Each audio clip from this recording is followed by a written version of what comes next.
So I'm Katie Dawson. I am from the University of Texas at Austin, and I want to begin by thanking Margot and her team at the department for inviting me to be here. I am really thrilled to have this opportunity to talk with you all in particular, because I've been so impressed with the South Australian context in education. About something I care a lot about this idea of drama-based pedagogy and practice as a tool to help learners to create, to critically engage, and to make authentic connections with the world and with each other. So over the next 45 minutes, we are going to explore three big questions. We're going to look at why. Why would we ever use the arts as a pedagogical tool? And we're going to think a little bit about the research in that area about the power and potential of the arts. We're going to try to define what drama-based pedagogy and drama-based instruction and all these other names that we have for this work, what is it? I'll give you a semi-theorized idea of what it is connected to educational theory, as well as I'm going to model, these chairs have a reason, I'm going to actually model a strategy. It's going to be a big group to do it with, but we're going to give it a go and see how it is. And lastly, and most importantly perhaps, I want to talk about how do we know it works? What are the results? I'll share specific examples from schools and how we've seen this practice facilitate shifts in self-efficacy, authentic learning, and pedagogical content knowledge for teachers, and how it has truly impacted students' test scores and attendance. So that's what we're doing, and we'll see if we can do it in 45 minutes. That's the question. All right, first one. Why use the arts as a pedagogical tool? So, as educators, we're often told that a key to the 21st century education is to prepare students to be successful in our new knowledge age, informationally driven, globally networked educational economy. But, how do we do that? I mean, those are a lot of big buzzwords, but how do we implement it? How do we do that? And I know your teachers are asking you those same sorts of things. And I have to say, again, in my opinion, South Australia, DECD really are industry leaders in figuring out this how question. You all really are on to some great answers. I first was introduced to TfEL about 2 years ago at a creativity and learning think tank, which Margot facilitated. And I have to say, my feeling was just, wow, this is really helpful. This is really useful. I haven't come across something like this in the work that I'm doing in the US in the same way. And I took it back and I shared it and people got really excited about it. It was helpful for me in my own practice.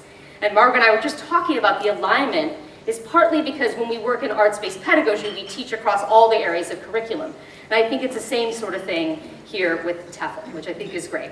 Because TfEL is this framework for teaching and learning design that really challenges the industrial model of schooling and encourages teachers to support creative thinking and learning in the classroom, which of course, research would say that's a big part of 21st century learning, creativity.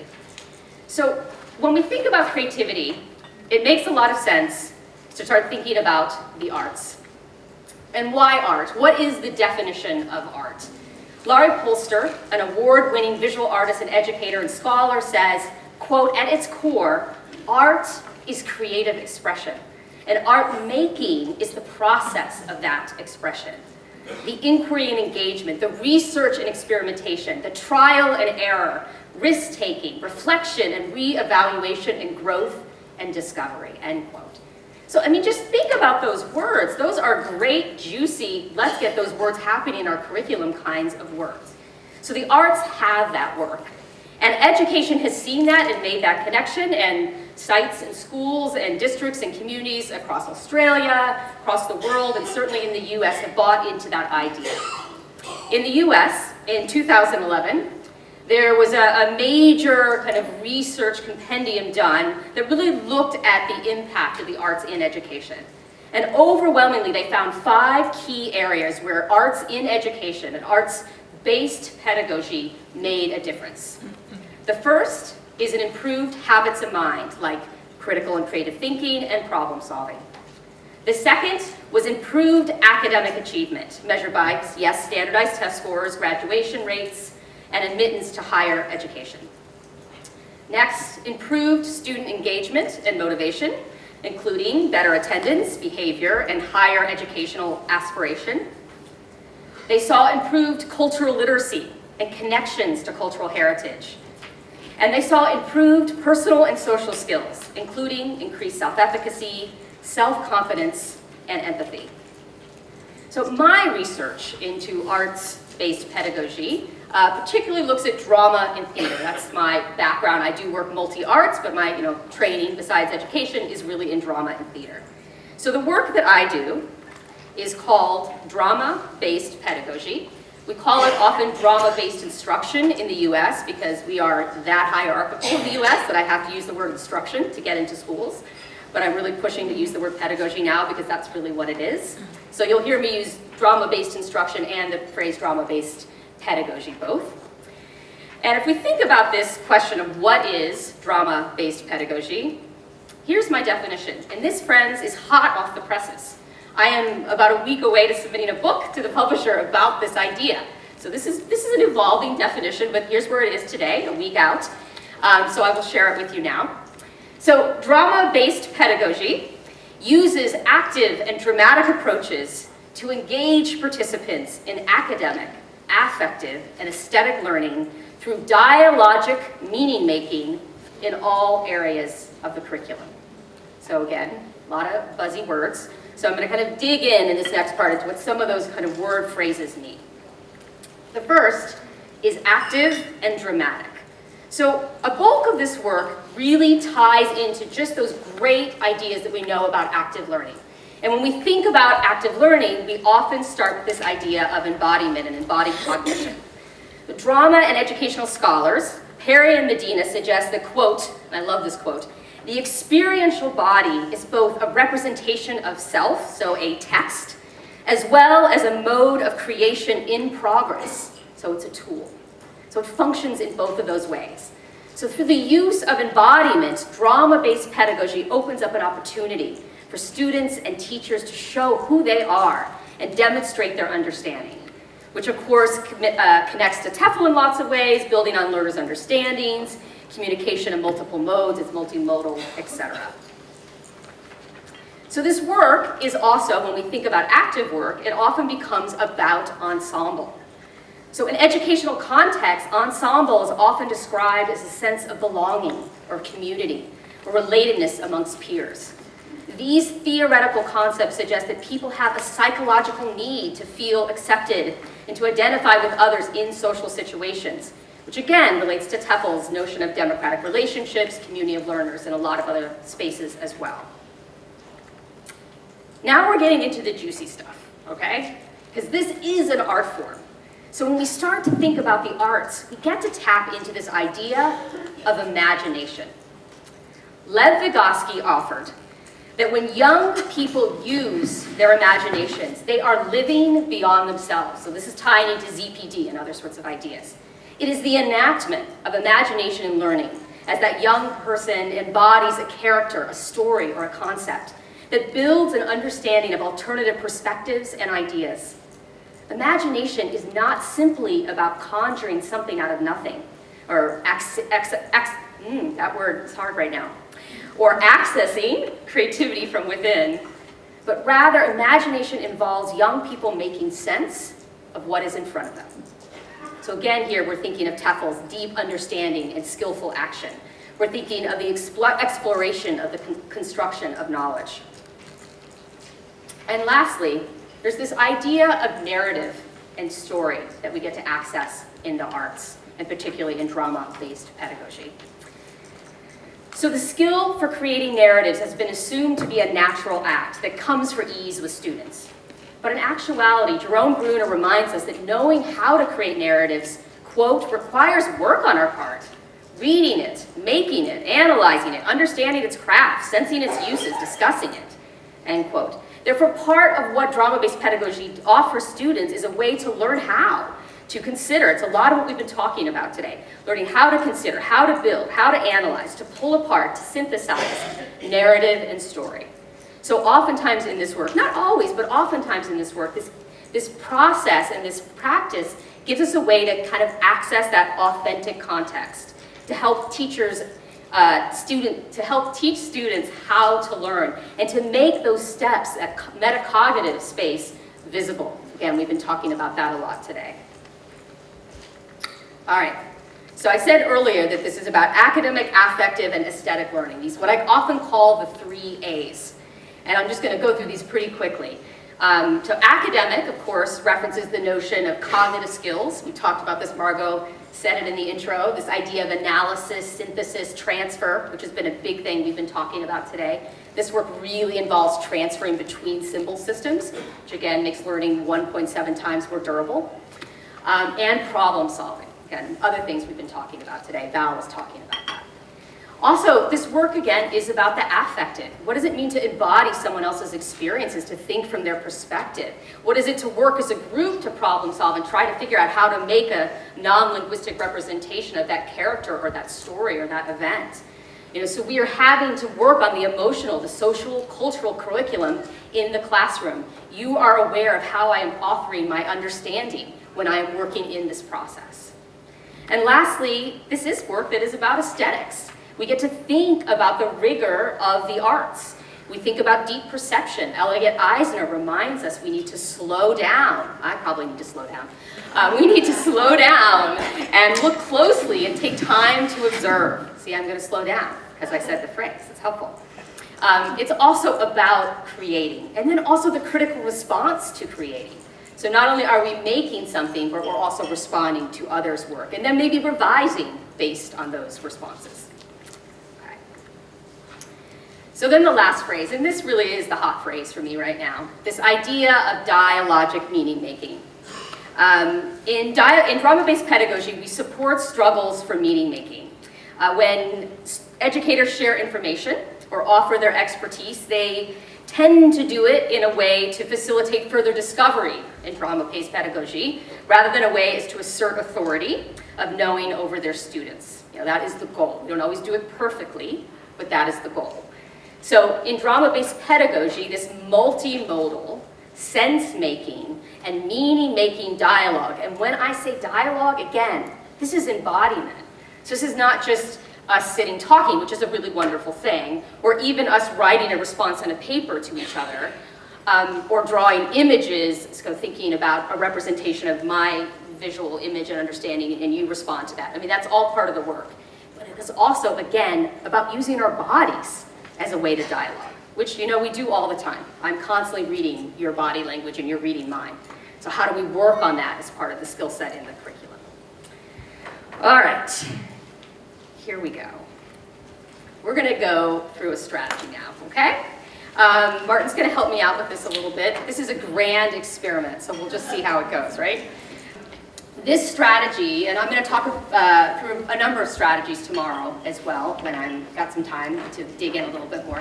But this strategy in particular, called the Great Game of Power, comes from a guy named Augusto Boal. He was good buddies with Paulo Freire, so kind of father of critical pedagogy. So, and Augusto Boal, theater maker, activist, no longer alive, Brazilian, he came up with a whole set of strategies for thinking through conflict and dialogue and social change. And this is one of his strategies, so I just want to tell you where it comes from, because it's a really good one. And I use it in the curriculum for lots of different ways. So here's how it's going to work. I say this to teachers when I teach. I'm going to use all the language and dialogue that I would use with my students, okay? So know that I'm going to be fairly clear in my languaging with you. And the other thing, friends, is I need your participation. This is a participatory activity. And as I was sitting in the audience earlier thinking, hopefully this will be good, because we've been talking a lot and getting great examples today of the work. But again, we learn by doing, right? That's kind of Dewey's core concept. So I'd like us, this big group of us, to try to do it together, and we'll just see how it goes. But you people in the front, I'm counting on you because you're close and it'll be a little easier for you, okay? So here's the strategy. I'm going to step in. I'm going to just take you through it as I would with the group. Ready? Okay. All right, class. So we have in front of us, thanks to my camera operator, Martin Westwall. He's good for weddings or other social events, so if you need him, just let him know. Okay, so what I have, let's see, in front of you right now is 4 chairs. All right, we have 4 chairs and a water bottle. And in a moment, I'm going to invite someone from the audience to come up and arrange these 4 chairs and this water bottle in such a way that, in your opinion, one chair has more power than all the rest. And the chairs can be laid, put however you want to do them. They're very pliable. They don't complain. Okay? I'm going to give you those directions one more time.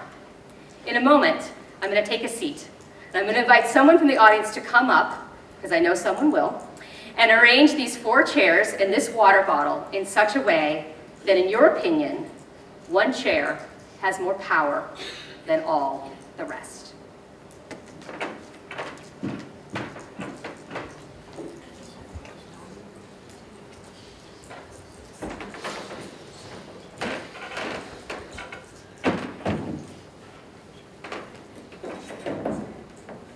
Okay, great. Is that Ned? Your name, sir? No. No, okay. Thanks, Noel. So here's one thing. We're going to dialogue about this image, and I'm going to ask you just to listen. So I'm not going to actually ask your opinion, okay, just so you know that. Not to be impolite, but just wanted you to know that. Okay, so Noel just created a great image for us. And here's our task now. We are going to make meaning of it together. So I'm going to ask you, you can raise a hand and I'll call on you, or you can quite honestly just shout out. I'm not going to use the microphones because it'll take us too long. But we're going to read this image together, and I'll give you some facilitation of how we're going to read it. I will say I'm going to probably parrot back what people say. I usually wouldn't do that with kids, but just so the people in the back can hear a little bit better, I will repeat anything that is said.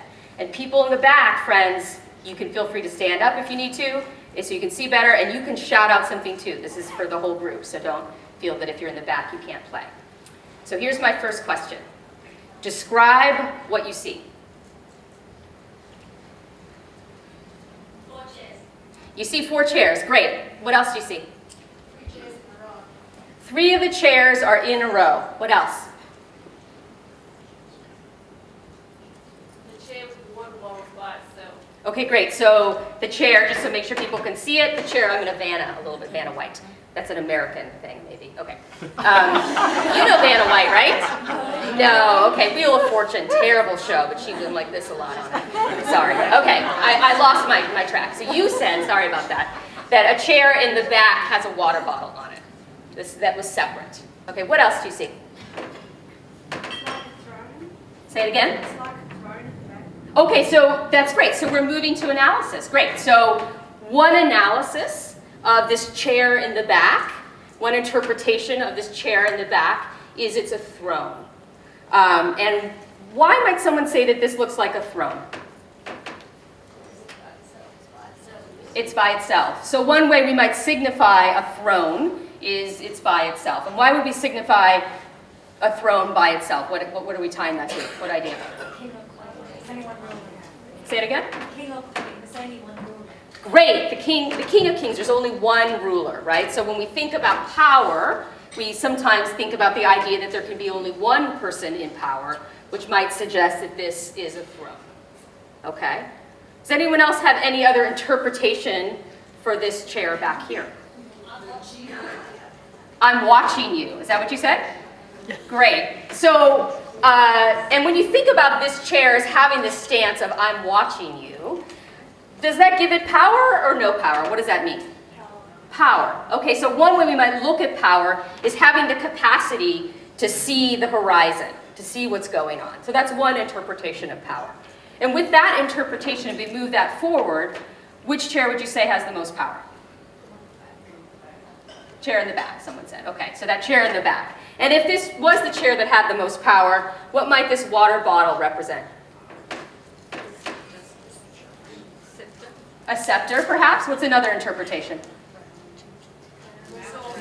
Resources, perhaps. And we might dig into, if we're doing a unit, someone said something funny that I missed, but if we're doing a unit, on geography or something else, I might dig more into what are resources and what are those valued, or what that might mean too. But I'm not, so I'm going to keep going. Sorry? Say it one more time. Excellent. So you're really thinking about the person, which is great. So that this, and she said, thank you for that this person might be really thirsty because they're doing a lot of talking, right? Because rulers have to do a lot of talking. So here's my challenge for the group. Could someone tell me that, prove that another chair might have more power? Can you imagine that in a different way? Yeah, Pauline. This one in the middle? Okay, great. I'm going to take that gift and I'm going to keep talking with it, okay? So let's argue for that. Why might this chair have the most power? It's guarded on 3 sides. What else? It's at the front, so being forward, being ahead of something means you get to something first, which might have more power. Yeah, what else? Servants always sit behind. Right, when you are head of the pack, right?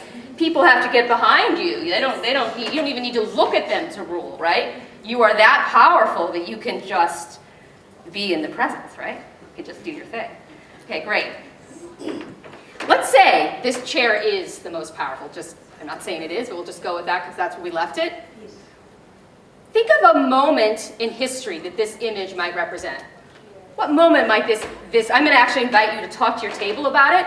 If this is the most powerful chair, what moment in history would this image represent? You have 1 minute to talk to your table about that. We'll take a couple of answers. So maybe we'll hear from a couple tables. Does any table want to talk about a moment in history they were thinking about? What's a moment in history? All right. That's an Australian reference. Not gonna... Okay. Great. Anything else? Okay. All right. Thank you.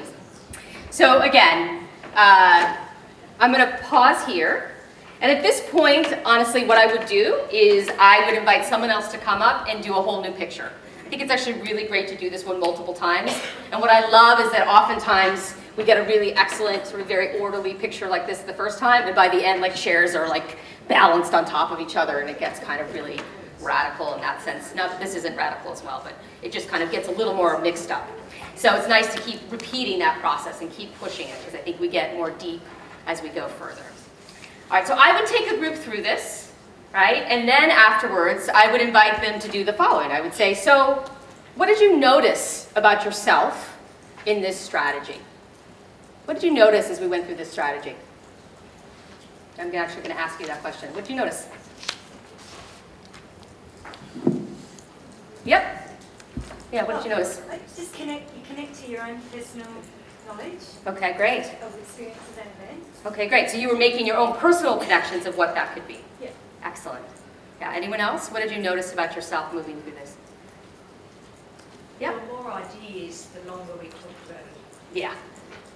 Yeah, so it keeps building on it then, right? So we keep seeding it out, and it can go further and further and further, absolutely.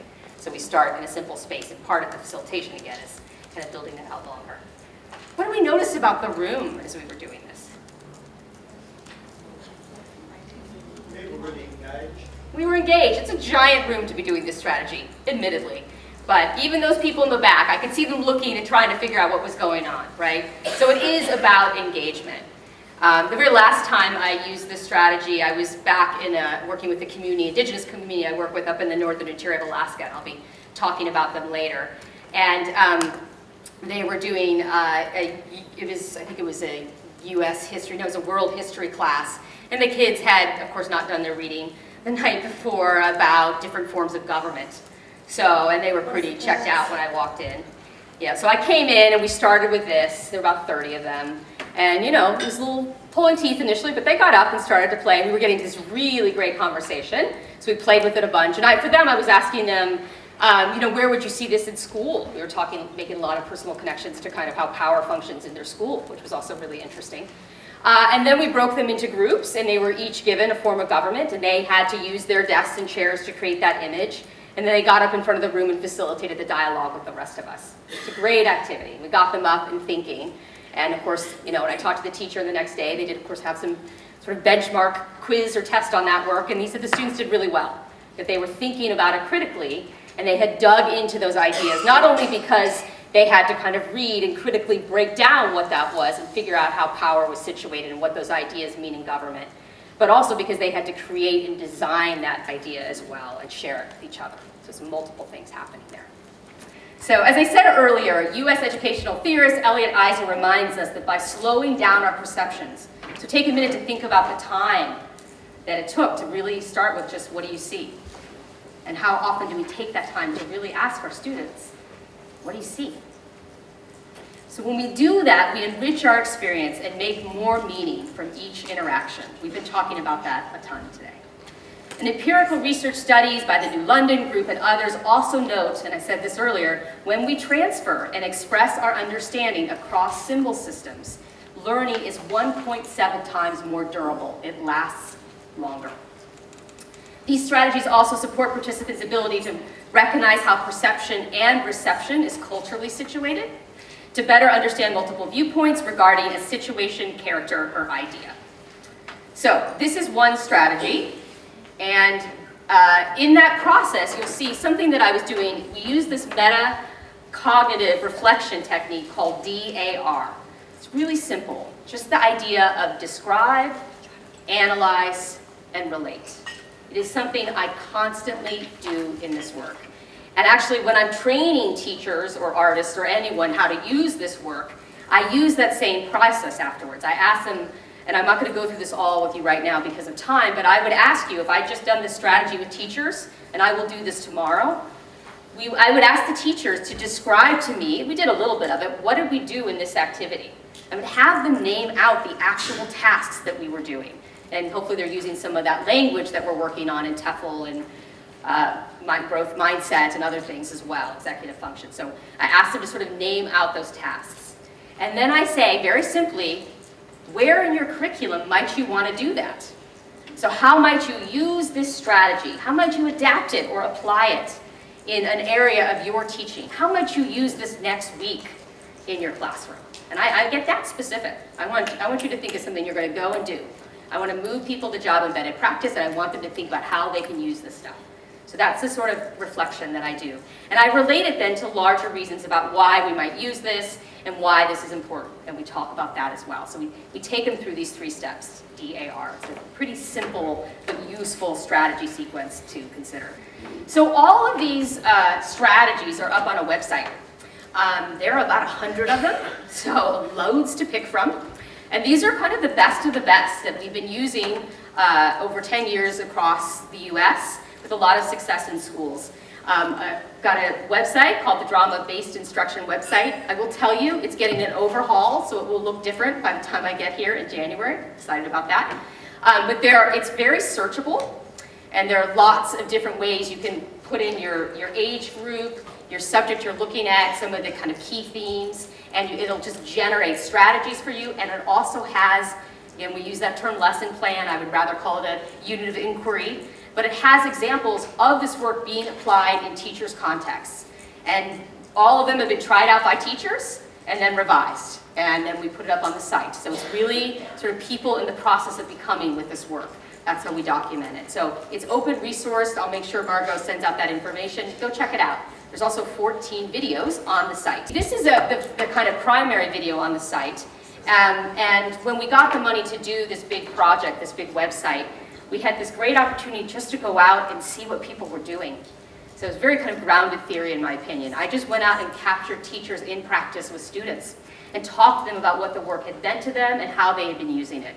So this video is really a compilation of their ideas and their definition of what drama-based instruction or drama-based pedagogy is. Oh, it's going to be a great day. Let's start with sunshine. Who wants to do sunshine? Okay. Kate, Bailey, Charlotte, come on up. I want to invite you to form a standing oval for me, please. I think the first thing that attracted me was the energy of it, of just this is a way that people are working with children that is full of excitement. Want to see what's inside? Yes. The students love the image work activity because they get to become whatever we're discussing. 3, 2, 1. Ooh, this is interesting. Strategy-based instruction provides a technique for teachers to use to engage their classroom in entirely new ways. Students are engaging every ounce of their bodies. Let's talk a little bit about what we see in this image. Through the magic of theater, we're going to actually get a chance to stage that image ourselves. We are going to be the imaginary cell phone picture that we could take right there in the moment. And we're going to expand it out and show a more complete idea of what we think was happening. Drama-based instruction is an umbrella term that includes interactive theater games, improvisation, and role play, which connect to all areas of the curriculum. It's so easy as a teacher to get kind of just stuck in your cycle. Drama-based instruction, I think the beauty of it is it offers such a range of possibilities. It's such a breath of fresh air for the kids and for you to try something different. This approach, and why I'm excited about it, is it's allowing teachers again to find their practice, what brought them to this work, which is like being in front of children and doing good teaching. Today we're going to play a game called Donkey, and this is a really fun and exciting game. So I'm going to take you through the procedure of the game, and then we're going to add in some more vocabulary terms from our reading and practice those as well. The teachers have taken the strategy, twisted it, bent it, whatever it took to make it fit their teaching style, their classroom needs, and whatever it is they're teaching. There's a sense of play within the whole campus. Even though we may be up and laughing and playing and looking like we're having a lot of fun, we're also doing really rigorous learning.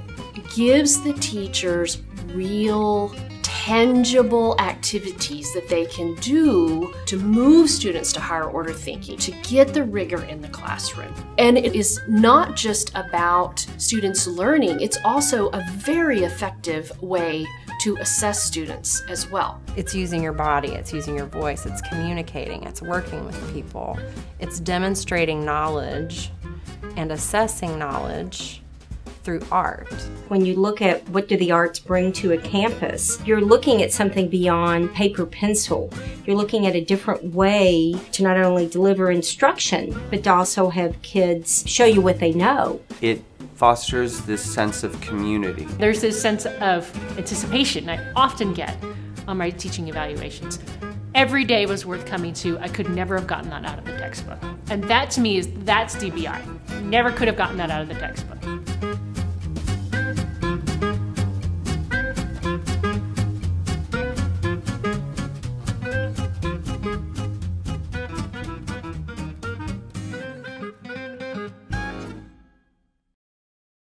So of course we've gotten to the most important question, I think, in a lot of ways, which is, we've been talking about what's the evidence all day today and how do we know this works. So how do we know that this pedagogy is making a difference? And I'll say that my work in finding out the evidence is really through a professional learning model that I've run for 12 years now, called Drama for Schools. We work with schools and school districts across the US. We're doing some work, of course, here in Australia, some work in Croatia, other places, and we're working with people who are interested in improving the learning culture of the classroom through the arts. We have been loads of different places. Hopefully you can see that map a little bit. I'm not going to go through all of them, but the numbers say how many years the partnership lasted. Many of them are ongoing. A couple of them I'll highlight in a minute. This work with an indigenous population up in Alaska. I'm going to talk about 6 years we spent in Victoria, Texas, a little bit about Austin, and then some of the stuff we're thinking about here as well. So here we go. So the first context is Galena, Alaska, and I love talking about this place, so find me another time and I'll tell you more when I have more time. But what I will say about this community is it's a remote, rural place out in the bush. You have to fly there or dog sled in or snow go, which is their word for snow machine. Unless the river's flowing, which is about 3 months out of the year. So it's pretty remote. I worked there for 4 years as an artist in residence before I even started doing any professional learning, because I really needed to kind of be a member of the community to do that. But they were the ones who named this work drama-based instruction originally. I've been working with them a very long time, did some of my graduate research there, and they really helped me develop a lot of the practice, which I love, because I love that it came with that group of teachers, with that population. And when I first started working there, and it continues to be true, they're thinking quite a bit about culturally responsive instruction there. They had new standards that were coming in, and one of the few places, unfortunately, in the US where they actually have these standards about the indigenous population there. So I recently returned. I'm doing a kind of longitudinal study now. And mostly I've worked qualitatively there. I'm looking at an ethnographic approach to that population because it's such a different space for me. And this was a group of teachers that I had been working with. Just a little bit about them. There were 23 of them in this village school and a boarding school that they ran there. And I just asked them, what does drama-based pedagogy do? And this is some of the coded ideas. Most of it you'll see is a 4 or 5, because they were all talking about these ideas. And it's the things we were hoping to see, that they talked about this, about student engagement, about really supporting the other instructional approaches already in the district. This wasn't something else they had to do, but was a tool to do the other things. And most importantly to me, we were really inviting, many of them thought that this really helped them think more about cultural identity, because that was a big reason why we were in the district to begin with. And I'm going to share just quickly, it's hard to see, so I'll read it, 2 really powerful quotes that came from some of that research. Again, we're talking about the pedagogical shift. So what was the shift in teachers' understanding? You can sort of see in this quote, or these quotes. So first off, a teacher said, there's one student in my class whose life was saved by intervention through DBI. And I'll have to tell you, just as a sidebar, that 1 in 12 young men don't make it past the age of 25 in this community. It's suicide, drug and alcohol abuse, lots of stuff going on. So these kinds of ideas have a lot of meaning there in particular. He is one of those people whose learning is almost totally kinesthetic, and he chafes at being tied to a desk. He has discovered that school has value through DBI and is still here working hard. A Galena administrator summarized his thinking about the impact of the work, saying, quote, a program like this is very helpful, especially in rural Alaska. In those schools, the boys are raised with outside play and a focus on action, which means the school is often confining, dull, and stifling. Drama allows those boys a chance to use muscles and learn in a manner that is friendly to males and expressive in action, not just words. Look at the Athabascan dancing, in which boys tell stories through kinesthetic movement. DBI helps connect schools to boys in a way that is expressive of their culture by allowing and praising movement to tell a story. So really powerful stuff. So Victoria, Texas, and I'll move through this one quick. We were there 6 years. In that district, we were primarily working in the secondary area because this was not too long after No Child Left Behind. High-stakes testing stuff had really set in this district. And really, most of the teaching was giving worksheets and direct instruction.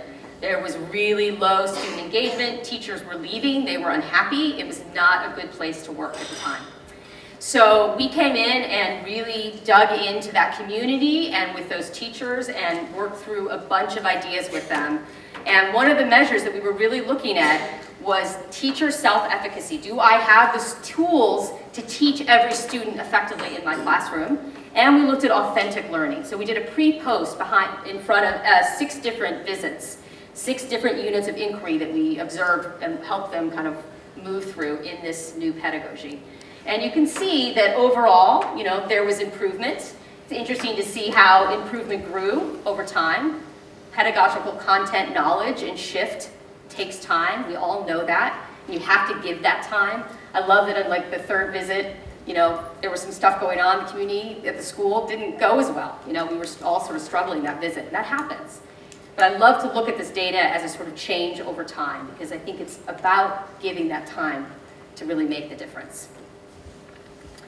Austin, Texas. This is a big one. Again, find me and I'll tell you much more about it. We have a 10-year strategic plan right now in creative learning. Austin is, of course, a sister city to Adelaide, so there's been a lot of interest here in Adelaide about what we're doing in Austin. So there are 85,000 students in our district. 60% of them are low SES. 27% are English language learners. Next week, actually no, right now, my colleagues, I'm missing it, it's so good. Right now, my colleagues are training 2,000 teachers this week. Woo, glad I'm gone. You're much more fun, really. No, they're fun too. But so there are major trainings that we do in August, right before our school year starts, and in November, and then there are coaches. It's a big thing, lots of stuff happening, okay? And in this initiative, we've had very positive results on the training, teachers self-reporting, talking about positively impacted student behavior, engaged students in their learning, impacted student achievement. The scores are quite high. But what I want to take a moment to kind of talk with you all about is a close-up snapshot on one school. Because there's a lot of things happening in this initiative, again, which if someone wants to ask me outside, I'll tell you more about it. But there's one school, Blackshear Elementary, that has a really compelling story. It is a school that historically in segregated South, which Texas is located in, was an all-black school.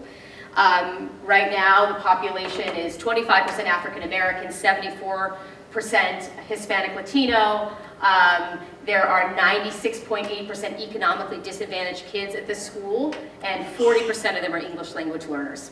It was an under-enrolled school, and it was gonna close. And they heard about this initiative and got really excited about it, new principal, full of energy, and she came to us and she said, we want to be a model school for this new initiative. Please come. We are going to send every single one of our teachers to your 2-week training in the summer. I'm going to pay them to go. We'd love you to do a cadre here in the campus, and we really put together a big project. So we started that work at the beginning of the summer before 2012. And here's the test scores, because the test scores do matter. So you can just see over the 3 years that this school has had a 17% increase in their reading scores. They have had a 16% increase in their math scores. They have had a 16% increase in their writing scores and a 36% increase in their science scores, which is pretty amazing. And the school went from, we're going to close it down, to being a blue ribbon school in Texas and getting all these designations, and they got a bunch of grants, and they're really happy. And they've become an arts magnet, the very first one we've had at the primary level, which is really exciting. And it's a lot because of due to this visionary principal of leadership, like all of you, who said, we can do this a different way. So it's really exciting. We have a project. How you feeling, Martin? Do I have a little time? I'm okay? Okay. Of course, we've talked about this work now in South Australia. This is our newest partnership that we're working on. In May of 2015, I did a 3-day Spotlight Institute with some folks in the room, some of your teachers, pre-service and in-service educators and artists coming together to think about this work. And then I was back in January, facilitated another training and a pilot study. So this video tells you a little bit about what's happening here in South Australia.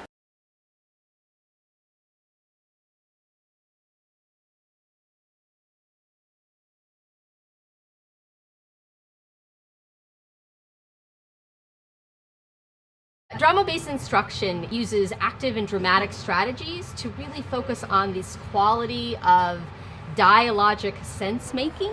So this terrific thing that happens when young people are in the room together making authentic connections to their own life with the curriculum.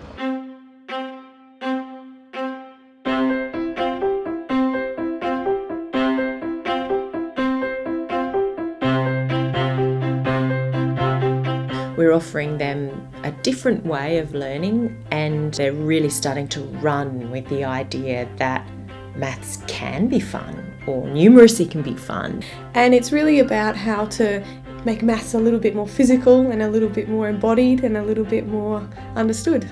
My greatest learning has been around understanding how to design creative and interesting lessons for students that makes the most of the content that they have to understand, but does it in ways that are really physical, that get them away from their desks and up on their feet and learning with their body as well as their mind. The students are really interested, they're really attentive, because they see real problems being presented to them, and they're encouraged to find ways to explore sometimes the answer or various answers, but using their bodies and working with another person or working with a whole class.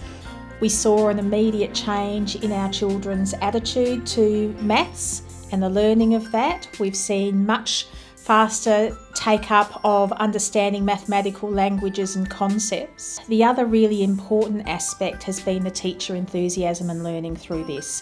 And just not the learning around body-based pedagogy, but significant learning about mathematics themselves because of their need to partner with the artists and explain deeply the mathematical concepts in order for the artists to be able to blend that through the body-based pedagogies. I've heard several teachers explain what I'd call aha moments that they've had while they've been doing this, where they've observed children that they've struggled with lesson after lesson trying to develop an understanding of a particular concept, and they've taken them sometimes outside, done some of the body-based activities, and the child seems to have got it, and I think that's been a revelation for some of them. When I think about DBI from a neuroscience point of view, or from a cognition point of view about students' thinking, I think we can see that it allows that action and that drama base, that movement, that's activating parts of kids' brains that really just aren't activated when they're sitting at a desk or doing some work. Linking movement with a thought or an idea actually means that we've linked it in our brains. We can bring together lots of ideas and express them together in that movement, in that drama-based instruction. And so I think what we're starting to see is, from the evidence, that enactment effect, acting out an idea, bringing together lots of ideas so it can think about it relationally, can see one thing in terms of another. That sort of sophistication of cognition, that sort of sophistication of learning, one of the ways in which we can achieve that is through drama-based instruction. The ideas that underpin drama-based instruction are certainly consistent with the teaching for effective learning paradigm that we have at DECD. So the students are able to connect their learning, they're able to personalise it, and certainly it's about teachers understanding how students learn best. They're doing the mathematical reasoning by being it, by acting it, by taking on that identity. So we might use this work to teach something in the curriculum, like a number line, for example. Students are struggling to understand what that looks like. We might put it on our body and try to become the numbers in the number line and think about the relationship of those numbers. We're thinking about these spaces of academic, affective, and aesthetic learning that happens in the practice, and we're trying to make these larger connections to the human condition, to the relevant reasons of how we might apply that same thinking strategy into another context, and why we're doing this, really making thinking and meaning relevant. If something like this was expanded in South Australian schools, where you had the teacher who knows about the learners and knows about the curriculum and knows about the learning environment and the context, working with an artist and a mathematics educator who both understand their disciplines and the best practice in those disciplines, then what you can be developing is a really consistent, cohesive program and a whole range of learning opportunities where students can be fully involved in learning their mathematics and certainly become more engaged and also more challenged in the activities that they're doing. Now when teachers are thinking about how can I help my students to understand this numeracy, they've got that numeracy understanding, they've got an understanding of how kids learn numeracy, put that together with drama-based instruction, and that can take us to all kinds of great places.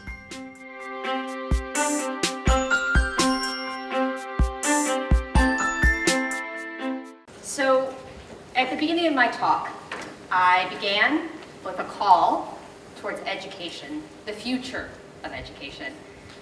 When I think about the future of education, I have to say it is both global and very personal. I want all young people, including my own two young people, my two daughters, to feel that they have the power and potential and possibility to be engaged and capable stewards of the new 21st century world that they will inherit as adults. I know we can all do it. I've been so impressed by all of you, your ideas, your inspiration, your critical thinking. We just need the tools to get us there.